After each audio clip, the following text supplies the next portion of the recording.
going on, everybody? Welcome back to another episode of The Loud Bostonian. Today I'm going to be doing my review of Bumblebee. Bumblebee is technically the sixth movie in the Transformers franchise, but right out of the bat, I gotta tell you guys, it's a reboot. It's a total reboot of the entire series, and thank God!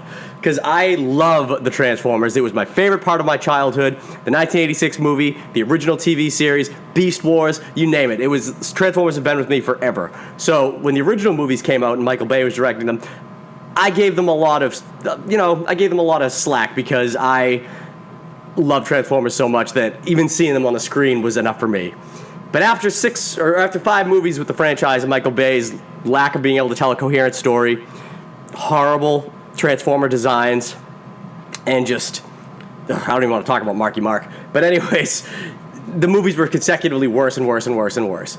This movie is incredible. It is so much better. It's not even just incredible because the other movies were so terrible. It is just straight out a great movie. If I had never seen a Transformers movie in my life, never even heard of Transformers, I would have loved this movie. It is basically an E.T. story with Bumblebee as E.T. And I feel like it could reach even more people because E.T. was a great movie for the 80s and everybody, people really went to it. In this day and age, you need a little bit more in your story, a little more action, a little more character design, stuff like that. And you really get that in this film.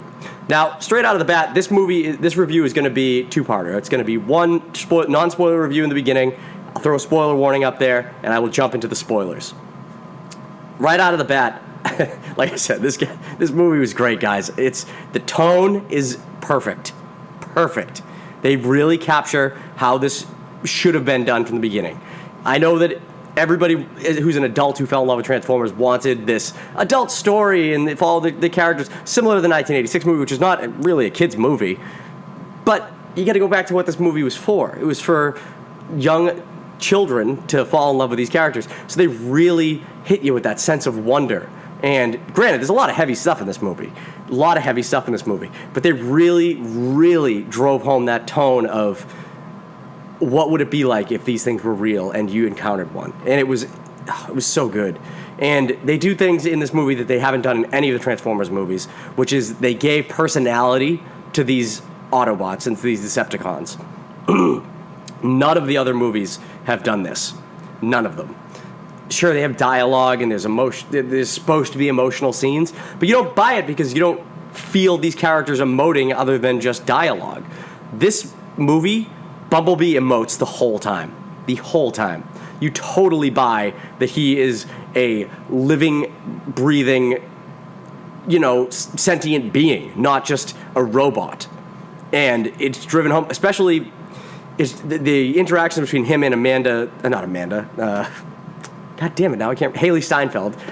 Amanda Seyfried. It's not at all the right person. Haley Steinfeld, they have such a great connection. It is so much better than any other human-robot connection in any of the other Transformers movies. It's not even fair to even bring the other movies up. That's how different this movie is and how much better it is than those movies. The character designs, which you guys have all seen in the trailers, are fantastic. They go back to the G1 designs, and sure, there were some questions out there. How on Cybertron does Optimus Prime look like he's the same Mack truck that he is when he gets to Earth? Who cares? It's literally, that's what he should look like, and then when he gets here, the truck's gonna encompass it, obviously. Bumblebee doesn't look exactly like that when he's on Cybertron, but it's, close, and then he gets little bits of the bug when he gets here. And the Decepticons in this movie have tons of personality, tons of dialogue. The movie just really drives home the fact that they wanted to flush out all these characters to the fullest and make you believe that they are real characters and not just side pieces in human dramas, That's what the original movies were. Too much time spent with humans, which isn't even a problem in this movie because even most of the time that is spent with the humans, you care about it because it's a small story. It's a great small story. Haley Steinfeld's character, Charlie, literally this isn't going to spoiler, guys, but her dad dies before the movie starts. The movie picks up with her still grieving her dead father. So there's a lot of emotion there, and you care about that story. You care about the fact that her family's moving on from this, tragic thing that's happened to them, and she's not ready to. And it's great. And you encompass that with the Bumblebee story of being here on Earth not knowing where the other Autobots are, not knowing what's happened or anything like that. And it's really, two people that feel so alone that find each other. And it's just really, it's so good, guys. And the action's phenomenal. It's not like the Michael Bay action where there's cutting between these robots. You can't even tell who's fighting who. Like, obviously you could tell when it was Bumblebee on screen, but this movie, because of the character designs and because it's simpler, you can really follow all the movements and you can follow the fight scenes. And the choreography is great. The camera work stays right there with Bumblebee while he's fighting, instead of just, if you go back to the first Transformers movie, when Bumblebee first transforms to fight Barricade in the scrapyard, there's a shot where the camera stays in one angle and they're fighting like left and right across the screen. It never moves. It never follows it. It doesn't feel like a fight. And you literally see one of the robots just fall in front of the camera at the end. That's crappy camera work. Michael Bay is a better cameraman than that, and that is just real lazy work. Like, this movie stays with it. It stays with all the fights. It stays right there. You're engaged. You feel it. They're real Transformers, and they do things that they would do in the cartoon, where they would transform, like drive full speed at someone, and then transform out to throw a harder punch. It was freaking amazing, guys. It really was. The stuff on Cybertron, it was the best. It was the best. The movie doesn't spend too much time on Cybertron, but when it does, you feel like that's really Cybertron. That is what it should look like. That is, and like I said, the G1 character designs do a lot. You wouldn't think that something so simple as that would do so much for the movie, but it friggin' does, guys. It stays so true to what Transformers should have been. This movie's sitting at like 93% on Rotten Tomatoes, and that is, any critic that is the 7% that have said this isn't a good movie, that is crazy. That is crazy to me, because it is so good. This is hands down with the exception of Infinity War, the best movie I've seen this year. And you know what? I knew Infinity War was going to be good. So the fact that I had no idea that Bumblebee was going to be this good, it might even be better in that department for me, as an unexpected, whoa, that was really good. This and Mission Impossible Fallout are probably the two unexpected movies that I like the best this year, without a doubt. But this is definitely my second favorite movie after Infinity War that I've seen in theaters this year. It was so good, guys, this movie. I can't go on about it enough. The human interactions are all good. All the human characters are pretty well drawn out. John Cena is probably the weakest character, but he's not even bad. He's not bad. Sometimes you feel like he's playing in a different movie, which is not, whatever. He's not so crucial to the plot that it matters that his character's up and down. As long as Haley Steinfeld, her family, and Bumblebee are fantastic, that's all you need. And they are. And the Decepticons, too. All fantastic. But John Cena does it, and this is a slight spoiler, but it won't ruin the movie for you guys. You've seen it in the trailers. The Decepticons show up looking for Bumblebee, and they go up to Sector 7, and they are trying to get their help to find Bumblebee. They pretend that he's the bad guy fugitive, and that they're looking for him to help stop a war. And John Cena they even announce themselves as Decepticons to him. And John Cena, to his superior officers later, he goes, we can't trust these guys. They literally called themselves Decepticons. And I thought that was great. Because honestly, it's such a simple joke, but John Cena delivered it with such truth. He's like, I can't believe we're even considering working with these people. And he nailed it out of the park with that one. So that one line made me really appreciate his character. And I'm telling you guys, this is a straight reboot. Straight reboot. Because there are things that happen in this movie that have nothing to do with the Allspark, have nothing to do with anything that was set up in 2007. So the fact that this movie does what it does and ends where it ends, it's a reboot, guys. It's a reboot. It absolutely is. I hope it makes enough money. It was $135 budget, $135 million budget. Right now, I think it's made around $40-50 million after this first week. I don't know where it's going to open still. Well, you guys got to run out and see this movie. It's got to make its money back, because this is the Transformers movie we deserved, Transformers movie we've always wanted, and the one that needs to keep being made. So please, please, please go out there and see this movie, because it is so good. I'm going to be honest, guys. There's a part in this movie where it literally brought tears to my eyes. And that's not even nerd tears. It was an emotional scene that brought straight tears to my eyes. And when I told my wife, she laughed at me. But I don't know why she laughed at me, because it's from a real serious place. But she laughed at me, and I don't even care, because I wasn't the only one in the theater that got emotional at that scene. So it's got everything you need. It's got action. It's got heart. Got great storytelling. Great character development. This movie, 10 out of 10 for me. 10 out of 10. It is so good. I cannot drive home how much I love this movie and how much you guys need to go and see it. That's going to do it for the non-spoiler review. Throw the spoiler warning up there now. So anybody who sticks around after this, be prepared for spoilers. And if you tuned in and decided to skip to this part and didn't see the spoiler warning, that's just too bad. So what do I like best about this movie? This movie opens on Cybertron. It opens on that scene you've seen where all the Decepticons are fighting all the Autobots, and it's fantastic. It's fantastic, guys. It is straight out of the cartoon, straight out of the 1986 movie. You see Autobots moving and fighting in ways that you've never seen on screen, and it's just so good, guys. It's so good. And there's, by my count, from Autobots that you can see, in this scene alone, you see Wheeljack, you see Optimus, you see Bumblebee, you see Ironhide, you see Ratchet, and they all have their original designs. You see Brawn, you see... Who else do you see from the Autobots in that scene? God damn, it's escaping me. But it doesn't matter. The rest of the movie, you see Cliffjumper. Friggin' Cliffjumper's in this movie. Granted, he dies. He dies, and it's pretty terrible. But he looks just like Cliffjumper, so I don't even care. It was fantastic. I can't think of any of the Autobots you see. Shit. Obviously Bumblebee. But right off the bat, there's 8 Autobots in this movie that some of you've seen on screen, but you've never seen on screen like this. And the ones you haven't seen on screen look friggin' amazing. So it's just really cool, guys. The Decepticons you see Shockwave, you see Soundwave, you see Ravage, Starscream, Thundercracker, Skywarp. That's pretty much the only ones I could really point out in that scene anyways. Aside from the new Decepticons, which you see in this movie, which are really cool. But then...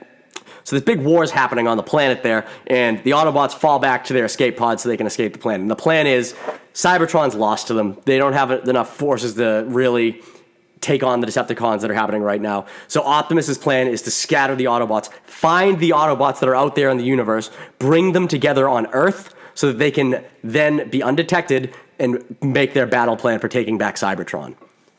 Already a better plot line than any of the other Transformers movies. Now, Bumblebee's task in this, and Bumblebee, by the way, guys, has his voice in the beginning of the movie. He's voiced by Dylan O'Brien, the kid from the Maze Runner series and from the Teen Wolf show on MTV. I love that kid. I think he's a great actor. I like his dialogue. He's got a real good voice that he lends to Bumblebee in the beginning. So Bumblebee's plot line is that he is going to go to Earth first out of all the Autobots and ensure that it's safe for the other Autobots to come and make sure that he, kills any Decepticons that might follow him or establish that there are no other Autobots there. So basically, Bumblebee shoots off, and the last thing you see is Optimus stays behind to fight off this horde of Decepticons. And there are thousands of them coming at him. And he's surrounded, and that's the last thing Bumblebee sees before he crashes to Earth. Now, when he hits Earth, he lands in the middle of a Sector 7 training camp, which is, what are the chances? That's obviously some not clever writing, just like convenient writing for the plot, but whatever. It doesn't even matter. It doesn't even matter because it's so good. And right away, Sector 7 thinks that he obviously, this is some kind of an attack on them, and they start chasing him down. They end up surrounding Bumblebee, and Bumblebee tells them, "I'm not here to hurt you. I don't want to fight anybody." And they honestly start standing down, just as a Decepticon that was tailing Bumblebee shows up. Now, in the trailers, I thought this was Starscream. It's not Starscream. It is, I think it's, what the hell's his name? Ramjet. I think it's Ramjet is the Decepticon. I'll have to double check that, but it's not Starscream. Kind of looks like him, similar design, gray and red, looks like his face. He shows up and fights Bumblebee. Bumblebee fights him back. They kind of go back and forth a little bit, and then he's trying to demand from Bumblebee where the other Autobots are. Where's Optimus Prime? So obviously, Optimus escaped the thing that happened on Cybertron. Bumblebee says he'll never tell him, and then he says, well, let's make sure about that. And he rips Bumblebee's vocal processor out. So that's how you get to the Bumblebee from the Bayformers series talking through the radio thing. He can't talk. He's severely damaged in the fight. Bumblebee ends up killing this Decepticon anyways, which is pretty badass. Bumblebee, being as damaged as he is, lurks off into the woods, is going into stasis mode, ends up scanning a VW bug and transforming into it. that's where the movie jumps to the Haley Steinfeld story. Like I said in the non-spoiler section, Haley Steinfeld in this movie had just lost her father. It doesn't tell you when, but you got to assume it was at least a few years ago because the mom has already moved on to a new husband or whatever. It might not even have been, maybe they were already separated. It never really dives into that. It doesn't matter. It's not important to the plot. Other than the dad's dead, and that's severely affecting Haley Steinfeld, who can't move on from this. Bumblebee stumbles into her life because she has been trying to fix up her dad's Corvette, her dad's old Corvette. She keeps going to her uncle's scrapyard to get different pieces to try and fix him, and fix up the Corvette, and she stumbles across Bumblebee. She's frustrated not being able to fix the Corvette, so eventually she just goes to her uncle and says, what can I do to pay off just taking that bug off your hand, that VW bug? And the guy tells her, just take it, kid. It's your birthday. Happy birthday. Take it. So she fixes up Bumblebee, drives him home, and then as soon as she gets him home, she realizes it's a Transformer because Bumblebee immediately transforms. You've seen it in the trailer, and it's an amazing sequence where they're just trying to get to know each other, and you right away. Travis Knight did a great job, like I said in this non-spoiler, of emoting that Bumblebee is this sentient being that cares and feels. Bumblebee has no idea what's going on. His memory has been shot, his vocal processor's damaged, so he's literally just relying like on the images he's seeing and hoping that he's not in danger. He's got no memory of Optimus, no memory of the Decepticons, none of that. So they start to build their relationship together, and she teaches him how to talk through the radio, or installs a radio in him so that he can talk. It's pretty sweet, and they have a lot of back and forths. The moment that brought tears to my eyes, guys, Haley Steinfeld has a scene where she's having an emotional breakdown over her father. She's crying hysterically, and Bumblebee literally reaches out and holds her while she cries. And I know that doesn't sound like it'd be much different than anything, but she leans into him, and he's literally holding her like they're trying to console her, and it just brought tears to my eyes. I lost my father last year, and my whole family's had a real hard time with it. And just seeing that, it just really, really just brought me back to that. So I know a lot of people out there who have lost people in their lives will probably see this scene. It'll probably speak to them because it literally, like I said, Bumblebee he is such an emotional character that even without words, he just consoles her. And it's so sweet, guys. And I know that's not what everybody wants out of a movie like this, but it is the reason that this movie is so much better than the other Transformers movies. From there, the plotline develops that the Decepticons are looking for Optimus and whatever. They have Cliffjumper on, it looks like one of Saturn's moons, so he's near Earth, and they're torturing him to get information. Same thing, he won't tell them anything. But then all of a sudden, as Bumblebee transforms for the first time, you get the signal that he's alive to them. They're tracking all Autobot signals that way or whatever. Again, convenient plot line, doesn't matter. So they end up killing Cliffjumper, going to interrogate Bumblebee. This kicks off the whole thing where they meet up with Sector 7, trying to establish where Bumblebee is. Sector 7 has seen Bumblebee. They think he's a hostile too. The whole John Cena bit about they're Decepticons, we shouldn't trust them, but they do anyways, and it comes back to bite them. So these Decepticons locate Bumblebee, and they're on their way to get him. Bumblebee at this time has stumbled across a message that is Optimus Prime saying, you need to protect Earth, blah, blah, blah. They have no idea what it is. Bumblebee is slowly throughout this, trying to put the pieces back together of his life, but it's not easy. So the Decepticons, Sector 7, show up. Bumblebee protects Haley Steinfeld, runs away with her, all this stuff. Sector 7 ends up capturing Bumblebee.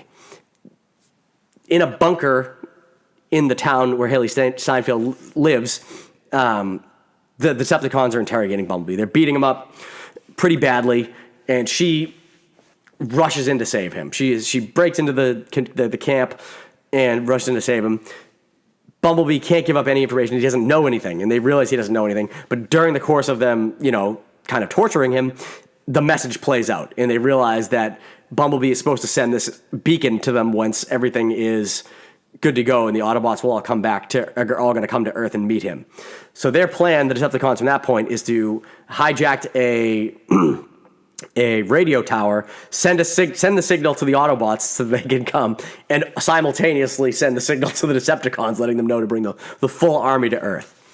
So they end up knocking out Bumblebee. They think they left him for dead. Haley Steinfeld brings him back with an electrical shock machine, and Bumblebee comes back to life. And in doing so, his core memories boot back up from the electrical shocks. Convenient plotline. Doesn't matter. This movie's so good. I can't stress that enough. So he powers back up. He realizes he's got this defense. He's got these, weapons built into him. All his systems are back online. His memories have all come back, and him and Haley Steinfeld rush off to save, or to just to stop the Decepticons.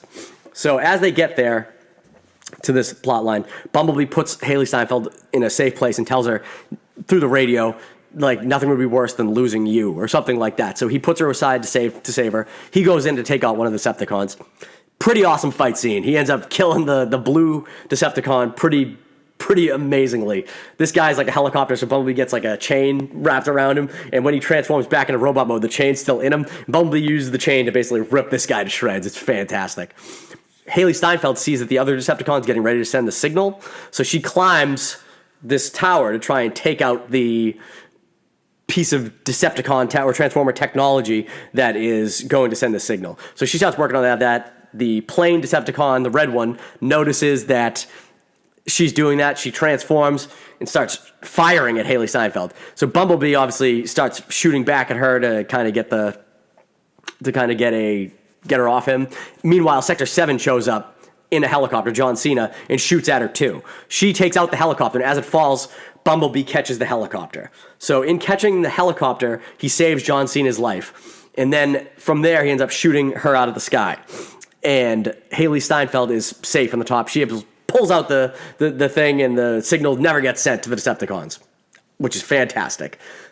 That plot line is now finished. From there, Bumblebee still has to get in a fight with the other Decepticon. He's kind of losing.